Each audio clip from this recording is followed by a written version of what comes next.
Hello Earthlings, it's me, ImaginemonsterVi. Now, before we start the video, let me tell you something. I'm really grateful to have such amazing followers like you guys. Thank you all for supporting me, it really means a lot. If you like my content and want to see more stuff, you could also support me on Patreon or even buy me a coffee. If that doesn't work out for you, however, you can also follow my DeviantArt account, Instagram or Facebook page. That's been said, I hope you'll enjoy the following video. Welcome to the second video of Creepypasta Facts. I'm so sorry for the long wait, but I myself had to wait a long while until I received a certain information while doing my research. This episode is only facts about characters in another fandom, so if you haven't seen the first episode of the series, pause this video and click on the link in the description that will bring you to the first video. If you already have seen it, then let's get started with today's themes. You can see it this way. The Slenderman is that thin, tall, faceless creature that you mostly find in those stories where, for example, children disappear or people encounter him in the forest. While the Operator is that tall, faceless, classy boy with rivals or helpers you see in those YouTube videos like Marble Hornets, Everyman Hybrid, or even from video games like 8 Pages Arrival. You know from my first video that Creepypasta is about scary stories for people to read. Slenderverse, on the other hand, is a universe only about some questionable happenings involving the Slenderman and other things. Channels like the ones I mentioned before and many more belong to the Slenderverse world. I strongly believe that the adaptation of the Slenderverse Slenderman having proxies came from Marble Hornet's most famous entities, the Masked Man and Hooded Man, or how others like to call Masky and Hoodie, and the game 8 Pages Arrival with the character Kate the Chaser. Though back to Marble Hornets, what majority of you didn't know is that Masky and Hoodie aren't proxies of the Slenderman at all, but they also aren't enemies of the entity. I've tried to find out more, but our lovely Tim only said that you should let your imagination flow about it.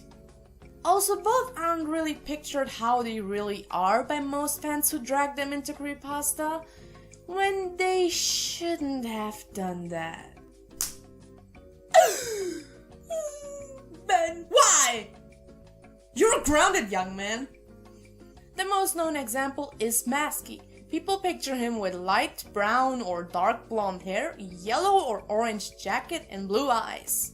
While his actual look contains very dark brown hair, light brown jacket, and also dark brown eyes. Plus them sideburns, eh?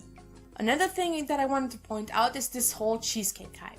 The most of you find this cute and funny, but this actually personally annoys me and others as well, since this trait of Brian and Tim being wild for cheesecake is based on a rude comment on Tim's weight someone made once by saying something along the lines of, "He must have had too much cheesecake." I'd really suggest you all to stop with this cheesecake thing and also inform others about it. I mean, I do like cheesecake myself, but adding this to them I find very rude. I mean, it's based on a comment about a real person's weight.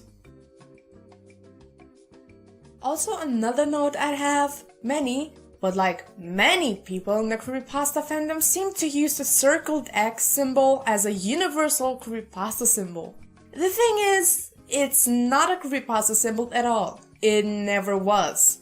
It's the official symbol of Marble Hornets. Every Slenderverse channel has their own symbol. So people didn't just also take two characters from a different fandom, but they also took the channel symbol, calling it the Creepypasta symbol. So please stop using the symbol, since it never was a Creepypasta thing at all.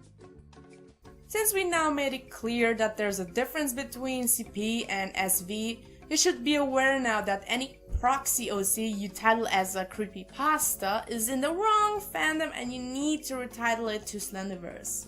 Of course, you can still draw the Marble Hornets guys with the Creepypasta and so, but a giant big suggestion would be please call it a crossover, since it basically is one. Just knowing that the Slenderverse characters aren't Creepypasta, still putting them together and not saying that it's a crossover will never solve the misunderstanding between both fandoms, and the SV fans will still get stressed in your crossovers arts comments. Before finishing this subject and moving on to the next character in this series, I wanted to end the Slender subject by discussing the Slender family. Under this term, you get the characters like Splenderman, Trenderman, Offenderman, and more, being related to the Slenderman. Like in the first video with the gender bends, this is a topic too many take serious. The Slender relatives only started when a parody of Marble Hornets appeared containing the Splenderman, a happy, friendly opposite of Slenderman. Many of course found it so funny that they started calling the Splenderman Slenderman's canon brother. Though I should remind you that it's a parody of the Slenderman and never was something else.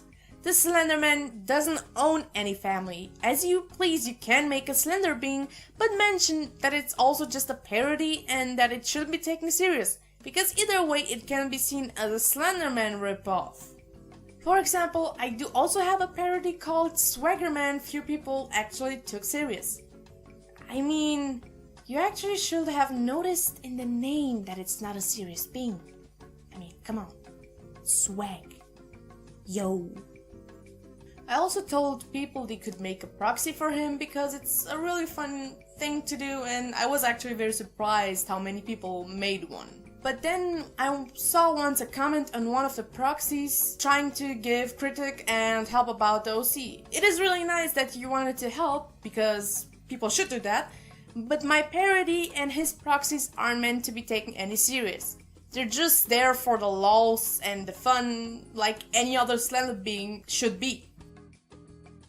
Now to the second and last character for today, we will discuss about the small dead being called Sally by Lemishiminch, or earlier known as Kiki Hyuga or Hyuga.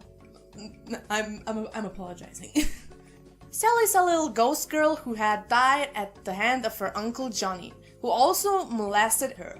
People tend to dislike the story because the subject of molesting was taken poorly. But what you didn't know is that the story played in the 60s or 70s, where sexual abuse and pedophilia wasn't even taken as a serious matter.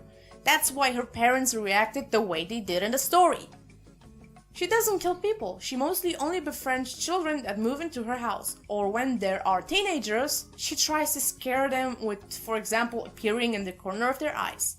She also scares anyone from the residence she doesn't like, or even the parents of the befriended child if they claim Sally isn't real.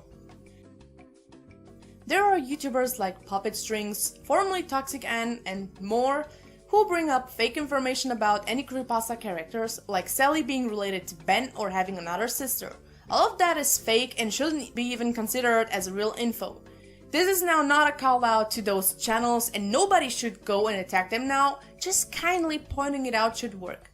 Though Mishi tried talking to them about it and they rudely tried to assume that Mishi wasn't even the real creator. Lol. Sally X Ben is an adorable innocent fanship by Mishi almost everyone knows. Though it not being canon, Mishi did ask Alex Hall, aka Ben Drown's creator, for permission to ship them, and he even replied with approval. This is how you should be doing it, children. Some humans consider it as a pedophilic ship while they're both 12 and innocently portrayed. For anything mature content, Mishi always makes sure to make them older. Sammy is Sally's canon gender bend version made by Mishi herself, while Sam is a fanfiction cousin of Sally made by Cami Williams, which means he's not canon in Sally's true story. He's just canon in his own story made by Cami Williams, but not a canon cousin of Sally herself. They look both very alike, but are both two different things. Though Mishi spoke with Cami and they both redesigned Sam so he wouldn't look like Sammy anymore. There are people who seem to dislike Sally also because of the past drama where Mishi drew not safe for work fan service of aged up Sally. Some even accused her of pedophilia, well again, she actually made Sally older for it. You really shouldn't accuse someone innocent for doing something illegal, and you shouldn't really judge it since you're not Sally's creator. Lemishiminch is. It's also worth mentioning that Mishi is actually the one creating the concept of the creepypasta mentioned as an AU, before many people took that concept without crediting and using it in their comics or even fan arts. Before we're ending this episode, here are a few things about Sally you need to go with. Mishi is fine with all ships with Sally if she's portrayed in the right age for the ship. Sally can have sibling figures, but not actual siblings since her parents are too devastated to even make another child. So please leave out the "this is Sally's brother/sister" concept out of your OCs. With all being said, this is the end of the second episode of the Creepypasta Facts. Hope you learned something new and see you next time, dear Earthlings! Also, don't forget to subscribe and click on the bell to be notified when I upload something new.